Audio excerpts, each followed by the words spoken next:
తెలియజేసుకుంటున్నాను. ఈరోజు నేను చెప్పబోయే అంశం పేరు దేవుడెవరు. అసలు దేవుడెవరు అనే ప్రశ్న మనలో ఎందుకు వచ్చిందో ఆలోచిస్తే, ప్రపంచవ్యాప్తంగా ఎంతోమంది దేవుళ్ళు ఉన్నారు. ఎంతోమంది దేవుళ్ళు ఉన్నారు అనడం కన్నా, మనిషి ఎంతోమంది దేవుళ్ళని సృష్టించుకున్నాడు అనడం సబబు. ఎందుకంటే మనిషి అవసరాలు తీరుస్తున్న ప్రతిదానిని దేవునిగా కొలవడం మనిషి అలవాటు చేసుకున్నాడు. యెషయా గ్రంథము 44వ అధ్యాయము 15-19 వచనాల వరకు చూస్తే, ఇక్కడ మనిషి అవసరాలు తీర్చడానికి దేవుడు చెట్లను ఇస్తే, మనిషి వాటితో అవసరాలు తీర్చుకోవడంతో పాటు ఆ చెట్టు మొద్దతో అవసరాలు తీర్చగా మిగిలిన భాగంతో దేవతను చేసి, నీవే నా దేవుడు, నన్ను రక్షింపమని ప్రార్థిస్తున్నాడు. ఎంత బుద్ధిహీనంగా అవివేకంగా ఉన్నదో కదా.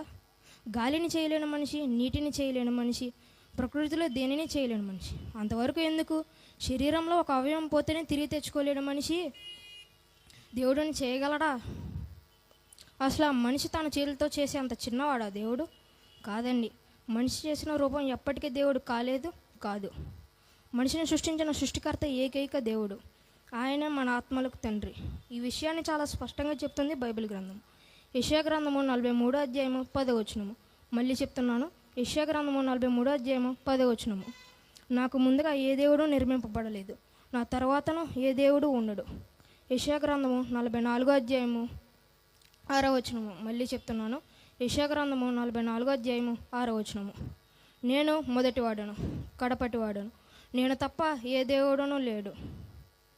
దేవుని గురించి చాలా స్పష్టంగా చెప్పే ఏకైక గ్రంథం బైబిల్ మాత్రమే. కాబట్టి బైబిల్ చెప్తున్న దేవుడే నిజమైన దేవుడు. ఆయనే మన ఆత్మలకు తండ్రి. ఇర్మియా గ్రంథము 10వ అధ్యాయము 10వ వచనము. మళ్ళీ చెప్తున్నాను, ఇర్మియా గ్రంథము 10వ అధ్యాయము 10వ వచనము. యెహోవాయే నిజమైన దేవుడు, ఆయనే జీవం గల దేవుడు. నిజమైన దేవుని గురించి చెప్పే ఏకైక గ్రంథం బైబిల్ మాత్రమే. కాబట్టి మనల్ని పుట్టించిన వాడు, మన ఆత్మలకు తండ్రి అయిన వాడే నిజమైన దేవుడు. ఈ సమయాన్ని నాకు ఇచ్చిన అధ్యక్షుల వరకు వందనములు తెలియజేసుకున్నాను. వెరీ గుడ్ నాన్న. అలాగే నవీన్ పోరంకి తర్వాత సాత్విక రెడీగా ఉండవలసిన కోరుచున్నామండి.